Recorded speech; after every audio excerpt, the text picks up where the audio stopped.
Babun fil mawaqit. Bab tentang miqat. Miqat. Imam Abu Daud dengan sanad yang meriwayatkan daripada Ibnu Umar, katanya Rasulullah sallallahu alaihi wasallam menentukan untuk penduduk Madinah Dzul Hulaifah sebagai miqat, dan untuk penduduk Syam Juhfah, untuk penduduk Najd Qarn.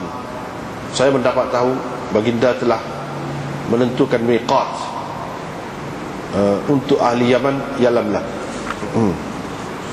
Dengan sanadnya Imam Abu Daud meriwayatkan daripada Ibn Abbas, juga daripada Ibn Tawus, daripada ayahnya. Mereka berdua berkata, Rasulullah sallallahu alaihi wasallam telah menentukan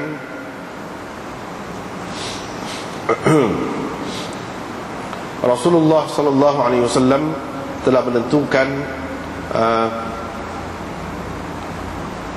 menentukan bimaknahu, sama seperti makna hadis yang tersebut sebelum ini, yang dia menentukan Dzul Hulaifah untuk penduduk Madinah dan seterusnya. Salah seorang daripada mereka berkata untuk penduduk Yaman Yalamlam, dan seorang lagi berkata Mulam. Qala fahunna lahum. Tempat-tempat itu, miqat itu untuk mereka dan untuk orang yang datang melaluinya, yaitu orang-orang yang bukan penduduknya, yang mahu pergi mengerjakan haji dan umrah. Wa man kana duna dzalik, dan orang yang dibawa daripada miqat itu, ataupun man kana duna dzalik, orang yang berada dekat daripada miqat, di dalam miqat. Qala Ibn Tawus berkata min haitsu ansha'a, yaitu dari tempat dia berada lah. Qala wa kadzalika ahlu Makkah yuhilluna minha, demikian juga penduduk Mekah, mereka berihlal daripadanya, yakni daripada Mekah lah.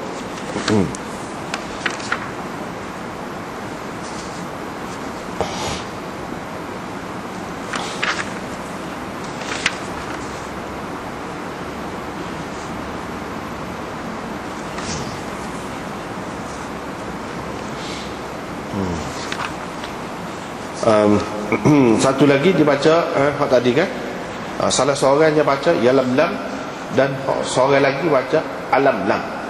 Alamlam, baca begitu.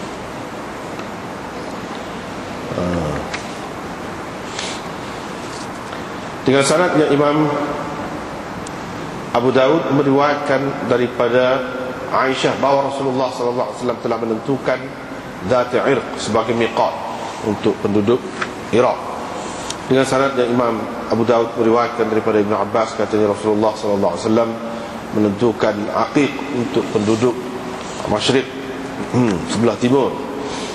Dengan sanad yang Imam Abu Daud meriwayatkan daripada Ummi Salamah, isteri Nabi sallallahu alaihi wasallam, bahawa sesungguhnya dia telah mendengar Rasulullah sallallahu alaihi wasallam bersabda, orang yang berihlal haji ataupun umrah daripada Masjidil Aqsa hingga ke Masjidil Haram diampuni dosanya yang lalu dan dosanya yang kemudian, atau pastilah dia mendapat syurga.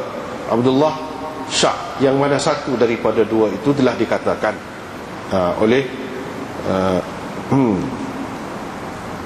perawi itu, hak mana satu. Dengan sanadnya Imam Abu Daud meriwayatkan daripada Harith bin Amr As-Sahmi, katanya saya pergi kepada Rasulullah sallallahu alaihi wasallam ketika beliau berada di Mina ataupun di Arafat.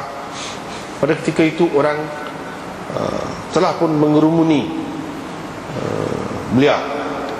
Qala, katanya orang-orang Arab datang, bila mereka nampak wajahnya, yakni wajah Rasulullah, mereka berkata ini wajah orang yang diberkati.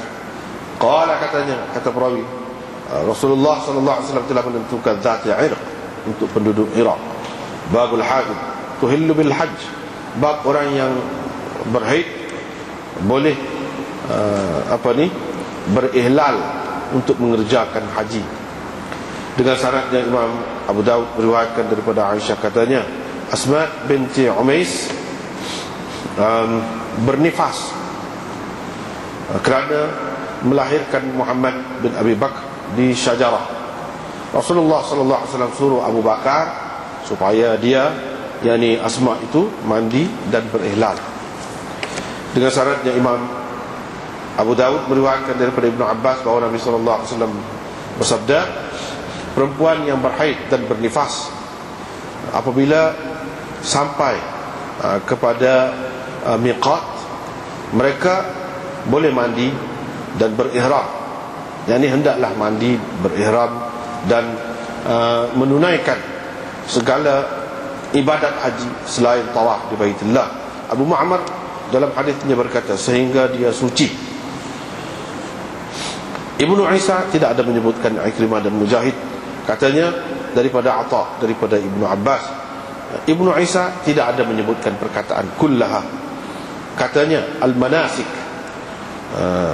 ibadat haji itu, kecuali tawaf di Baitullah.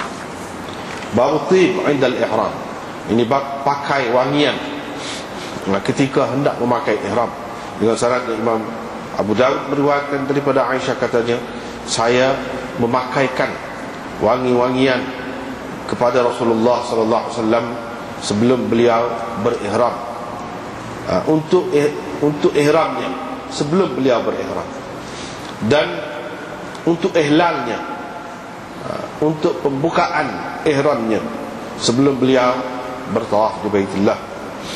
Dengan syaratnya Imam Abu Daud meriwayatkan daripada Aisyah radhiyallahu anha, katanya semacam aku nampak lagi wabisul misk, kilauan misk kasturi pada belahan ataupun di belahan rambut Rasulullah sallallahu alaihi wasallam ketika beliau sedang berihram. Ini bab talbid. Dengan syaratnya Imam Abu Daud meriwayatkan daripada Abdullah bin Umar, katanya saya telah mendengar Nabi sallallahu alaihi wasallam berihlal dalam keadaan beliau bertalbid. Dengan syaratnya Imam Abu Daud meriwayatkan daripada Ibnu Umar bahawa Nabi sallallahu alaihi wasallam mentalbidkan atau mentalbidkan rambutnya, kepalanya dengan madu. Kita tengok semula. Ini masuk kepada bab mawaqit.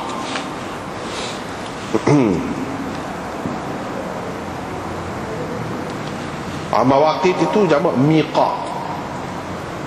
Miqat ada dua, miqat zamani dan miqat makani. Sekarang ni Imam Abu Daud buat bab ni, mawaqit ini, miqat ini nak cerita tentang miqat makani, tempat. Tempat seseorang itu kalau nak buat haji, nak buat umrah, mesti kena pakai ihram di situ. Tak boleh masuk gitu. Mesti kena pakai di situlah. Itu garisan terakhir. Garisan terakhir. Atau tempat yang dikehendaki mereka pakai ihram, di situlah. Bukan sebelum itu, jauh sebelum itu. Walaupun boleh, tetapi menyusahkan. Pak Nabi SAW tentukan situ tempatnya, tempat-tempat yang disebutkan ini.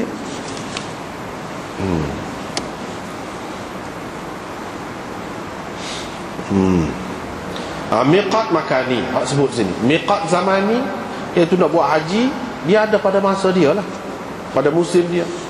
Kalau bukan musim dia, tak ada. Miqat mana waktu,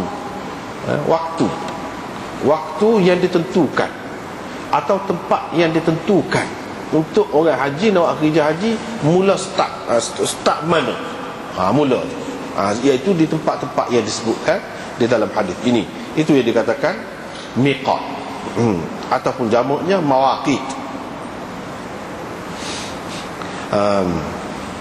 Dan miqat ini khususnya perlu dijaga, diambil kira, diketahui oleh orang-orang yang orang panggil afaqiyin, orang-orang yang mari di luar daripada kawasan itu. Miqat, lepas tu kau dekat dengan Kaabah. Hak di luar daripada tu orang panggil afaqi. Afaqi tu orang dari jauh. Perlulah dia kena tengok miqat, ambil kira miqat.